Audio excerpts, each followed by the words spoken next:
CM Revanth నిర్ణయంతో కాంగ్రెస్ పార్టీకి shock తగలబోతుందా? కారుని ఖాళీ చేయడంతో రేవంత్కి కష్టాలు తప్పవా?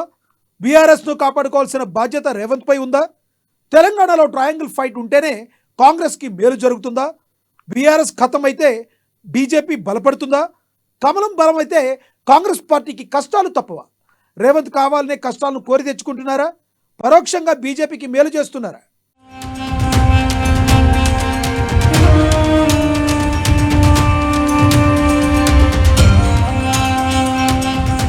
సీఎం రేవంత్ నిర్ణయంతో కాంగ్రెస్ పార్టీకి షాక్ తగలబోతుందా?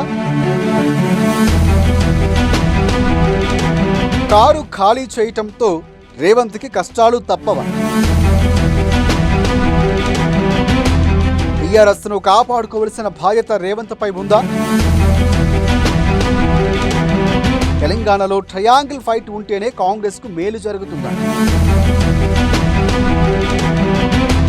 బీఆర్ఎస్ కథమైతే బీజేపీ బలపడుతుందా?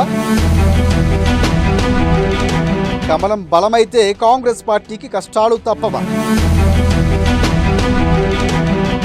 తెలంగాణ సీఎం రేవంత్ రెడ్డి రాజకీయ చర్యలు బీజేపీ అధికారానికి బాట వేస్తున్నట్లుగా ఉంది.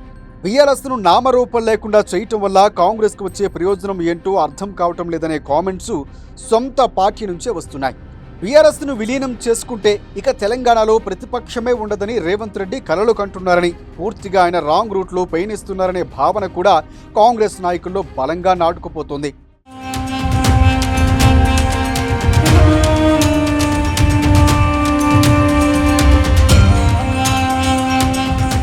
బీఆర్ఎస్ను రాజకీయంగా సమాధి చేయటం వల్ల ఎలాంటి ప్రయత్నం కూడా లేకుండానే బీజేపీ బలపడుతుంది.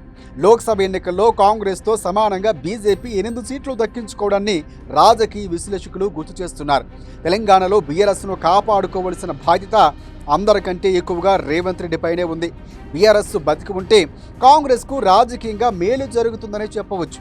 అలాంటప్పుడు ట్రయాంగిల్ పోటీలో మళ్ళీ కాంగ్రెస్కు అవకాశం ఉంటుంది. అలా కాకుండా కాంగ్రెస్ వర్సెస్ బీజేపీ అయితే మాత్రం ప్రస్తుత అధికార పార్టీకి నూకలు చెల్లినట్లని పెద్దలు పెద్ద ఎత్తున చర్చిస్తున్నారు. ఇక గత 10 ఏళ్లలో కాంగ్రెస్ టీడీపీ ఎమ్మెల్యేలను బీఆర్ఎస్లో చేర్చుకుని కేసీఆర్ సాధించింది ఏమీ లేదని తెలిసి కూడా రేవంత్ రెడ్డి కూడా అదే బాటలో నడవటాన్ని ఎలా అర్థం చేసుకోవాలనే ప్రశ్నలు కూడా ఉత్పన్నమవుతున్నాయి.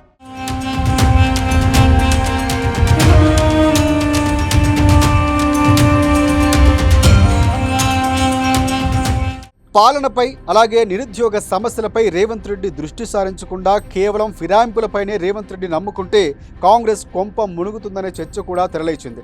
అన్నీ తెలిసి కూడా రేవంత్ రెడ్డి ఎందుకలా ప్రవర్తిస్తున్నారనే అభిప్రాయం కూడా రాజకీయ వర్గాల్లో ఉంది.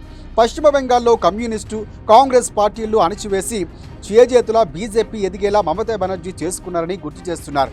ఇప్పటికైనా లోపాన్ని గుర్తించి సక్రమ మార్గంలో పాలన సాగించాలని రేవంత్ రెడ్డిని పలువురు కోరుతున్నారు, సూచనలు కూడా ఇస్తున్నారు.